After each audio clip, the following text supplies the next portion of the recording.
Hola a todos, mi nombre es Daniel Nieto y junto con mi compañero Camilo Correa hablaremos acerca del trabajo de investigación en donde analizamos las relaciones de poder en Escobar, el patrón del mal, 2012.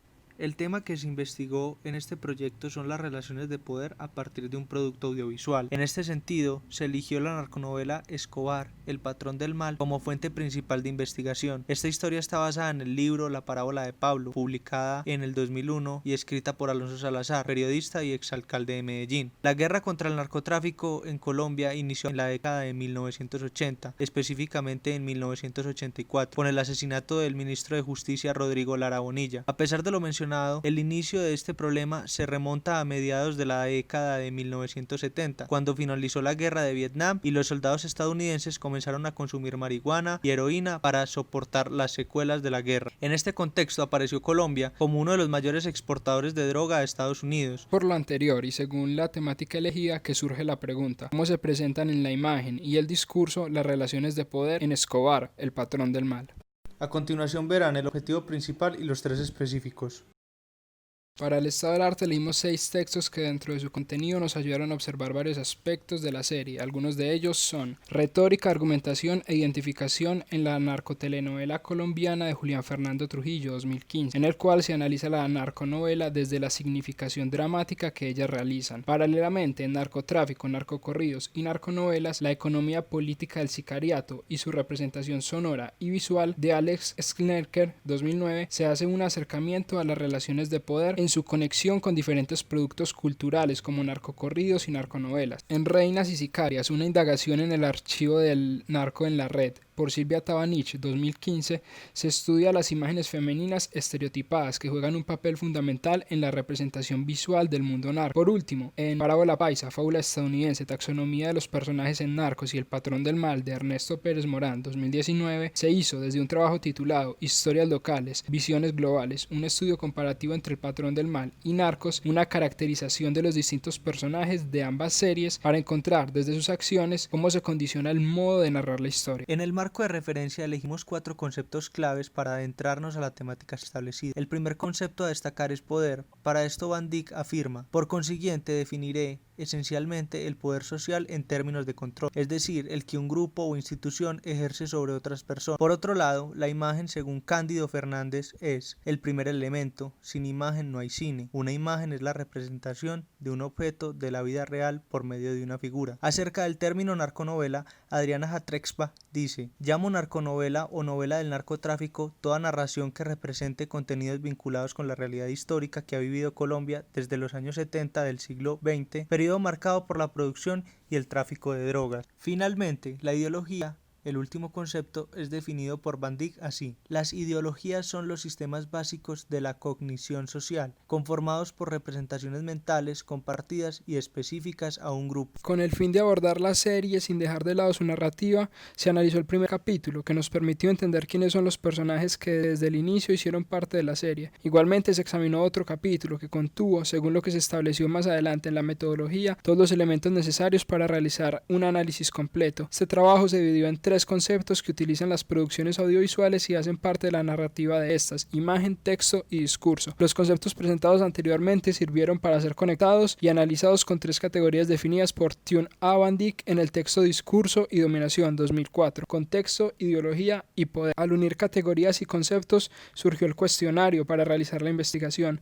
Allí se determinaron las unidades de análisis, entre las cuales estaban planos, iconos, sonido, tiempo, lugar, tono, referencias, entre otros. En este sentido, la primera categoría fue imagen y contexto. En total se identificaron 38 situaciones en las que se usaron los planos para contextualizar. Los resultados denotan la prevalencia del plano general para ubicar a los personajes. Por otro lado, los planos panorámicos son también utilizados considerablemente en la serie, pues al ser planos descriptivos tratan de darle otro tipo de mirada a los lugares. Asimismo, en el último lugar aparece el plano escorzo, normalmente utilizado para mostrar conversaciones entre 2 personas. En la serie es usado en este caso para darle una mirada más detallada a algún lugar que se quiera presentar. En cuanto al sonido, se presentaron 39 situaciones donde se utilizó el sonido sonido para contextualizar. Los resultados muestran un dominio del sonido extradiegético, sin embargo hay un porcentaje considerable de sonido diegético. Esto se da debido a que para contextualizar en ocasiones es necesario mostrar. Por lo anterior se usaron algunos sonidos que pudieran observar en pantalla. La categoría Imagen y Poder identificó 57 planos que evidenciaban poder. En primer lugar aparecen los planos generales, en esta ocasión con una intención de uso diferente, no solo para mostrar a los dos personajes que estaban ejerciendo poder, sino que permitían enseñar otros elementos. En segundo lugar están los planos escorsos, esta vez sí usados para mostrar conversaciones entre dos personas, en las cuales enfatizaban en los gestos que cada uno realizaba. En tercer lugar se encuentran los planos medios, usados para enfocarse en varias personas, pero con el objetivo de darle suficiente espacio de manifestarse por medio del lenguaje no verbal. El resto de planos obtuvo un menor porcentaje de uso. En relación a los porcentajes obtenidos acerca de los planos de poder, se identificó en ellos la posición de los personajes en cada toma, esto con la intención de determinar cuál era el objetivo del plano con respecto al poder y a la situación de confrontación que se estaba dando. Para esto se definieron las siguientes categorías: plano para observar a la persona y hacer énfasis en ella. El plano sirve como lente para centrar la atención en un personaje y las acciones o gestos que realiza. Relevancia del primer plano: si el objetivo del plano es enfocarse más en los gestos y rostros de cada uno de los personajes desde el detalle. Importancia de que la figura sea más grande: el objetivo del plano es definir qué personaje es más grande que otro y aparentemente tiene una posición de superioridad. Mostrar que se tiene: el objetivo del plano es más que mostrar a las personas, mostrar objetos o elementos de su alrededor que den indicios de poder. Confrontación: el objetivo del plano es mostrar dos o más personajes que poseen las mismas cualidades e igualdad de rangos y se encuentran debatiendo o hablando. Poder por medio de la inmensidad: el objetivo del plano es mostrar demasiados elementos de poder. Esta categoría se relaciona con la cantidad. La intención de plano con más uso fue el plano para observar a la persona y hacer énfasis en ella. Esto se dio por la cantidad de ocasiones en las que se usaron planos escorsos y medios en cualquier tipo de confrontación. La importancia de que la figura sea más grande ocupó el segundo lugar. Aquí se utilizó mucho el plano general, que era complementado con el contrapicado para realzar la figura de un personaje sobre el otro en un mismo encuadre. Finalmente, en tercer lugar se ubica la categoría de poder de confrontación. Para este tipo de plano predominan en su mayor parte los planos medios y americanos, en los cuales se da la oportunidad de que aparezcan los dos personajes y ocupen el mismo espacio, dando una sensación de igualdad. Para mostrar el poder por medio del sonido se utilizó en su gran mayoría el sonido extradiegético, esto con el fin de no interrumpir la relevancia del plano con otros elementos distractores y utilizar el recurso del universo sonoro dándole más peso a lo que se muestra. La imagen, a partir de la ideología, observó que se puede evidenciar la predominancia de los elementos que hacen referencia a la Iglesia Católica y a los símbolos patrios, tanto del vestuario como desde los iconos. En este apartado se logró observar que la serie no le prestó tanta atención al mensaje según el contexto, ya que solo se estableció una vez el lugar para dar un mensaje y la hora no fue tenida en cuenta. El lugar fue la Casa de Nariño y el emisor fue el presidente, lo que representa la importancia del mensaje y la relevancia de quien lo dice. En cuanto a texto y poder, se identificaron 52 casos en los que se dieron una orden. El tono más recurrente fue el tono enojado, que daba más peso y contundencia a las palabras que se decían. Por otro lado, el tono persuasivo ocupó el segundo lugar. Este tono era más amigable y buscaba, más que imponer, convencer. Asimismo, en estos 52 casos se observó cuáles tuvieron una respuesta asertiva y cuáles no. Esto permite concluir que debido a los rangos son pocas las veces. Por otro lado, se observó cómo se referían las personas a algunos personajes influyentes en la trama. De ahí se concluyó que normalmente a personas con más poder se acostumbra a no llamarlas por su nombre, sino a decirles patrón, señor o en otro caso general. Normalmente las personas que le dicen por su nombre son más cercanos o tienen un poder similar. La categoría texto e ideología se unió con personajes e ideología debido a su similitud y complementariedad. Los resultados evidenciaron, al igual que en la imagen, el discurso ideológico fue relacionado en su totalidad con la Iglesia Católica. La categoría personajes y contexto fue de las más extensas, ya que se intentó observar algunos personajes desde sus características socioeconómicas, la época en la que vivieron y cómo fueron personificados en la serie. Sin embargo, este análisis no alcanza a ser desarrollado en este video. Un ejemplo de lo que se hizo fue el general Ulloa, José Guillermo Medina Sánchez, quien fue el director general de la policía desde 1986 hasta 1989, cuando el gobierno lo retiró de su cargo, explicando que era un cambio normal en la cúpula de la policía. Sin embargo, tiempo después, la revista Time reveló las conexiones de Medina con grupos relacionados al narcotráfico. Fue condenado a 5 años en prisión por enriquecimiento ilícito y falleció en el 2008. En personajes y poder se identificaron los gestos más recurrentes en situaciones de dominación. El ceño fruncido ocupó el primer lugar. Esto denota una característica agresiva en la persona que quiere imponer poder. Igualmente, los gestos relacionados al miedo hacen parte de estos factores, no tanto en la persona que lo ejerce, sino en la persona en la que se aplica. Por otro lado, la risa también es un gesto recurrente. Esto denota un tono burlesco en la persona que lo está ejerciendo, ya que así se minimiza la figura del otro y se agranda la propia. Los otros gestos fueron usados en menor cantidad. Dado lo anterior, este trabajo concluye que existe una estrecha relación entre la imagen y el discurso en la parte ideológica, ya que se evidencian diferentes elementos que pertenecen y resaltan el poder de la Iglesia Católica en la serie. 2. El apartado teórico, que corresponde a planos e imagen, tanto en poder como en contexto, cumple en casi su totalidad con lo que se muestra en la serie. 3. Para generar emoción y tensión en los espectadores se usa el sonido extradiegético, que puntualiza las situaciones importantes y no sobrecarga el contenido de la imagen. Más allá del contenido sintáctico, el contexto es el factor más relevante en las relaciones de poder, pues son los cargos, los roles y las posiciones sociales